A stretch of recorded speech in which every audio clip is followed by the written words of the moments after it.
Prophet a.s. sagt, dass das Paradies 8 Tore hat. 8 Tore.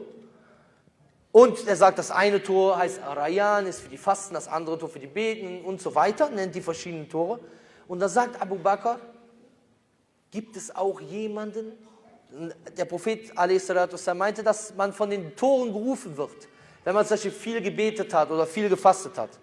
Und dann meinte Abu Bakr, gibt es auch jemanden, der von allen 8 Toren gerufen wird?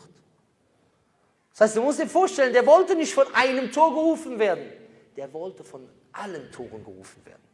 Aber heutzutage, von welchem Tor willst du gerufen werden? Welche gute Tat hast du gemacht? Hast du die Shahada gesagt vor 2 Jahren oder wie? Oder weil du Salatul Jumu'ah gehst? Oder? Salatul Jumu'ah Tor habe ich noch nie was von gehört. Von welchem Tor wollen wir gerufen werden? Welche Tat hast du viel gemacht? Ich frage mich selber auch. Es ist nicht so, dass ihr denkt, ich bin jetzt hier der Heilige oder so. Absolut nicht. Ich habe viele Fehler. Ja, wir müssen uns alle kontrollieren. Aber weil das erstmal eine Ermahnung an mich und dann eine Ermahnung an euch. Wie gesagt, viele Menschen behaupten, dass sie Allah lieben. Aber viel wichtiger ist, dass Allah einen liebt.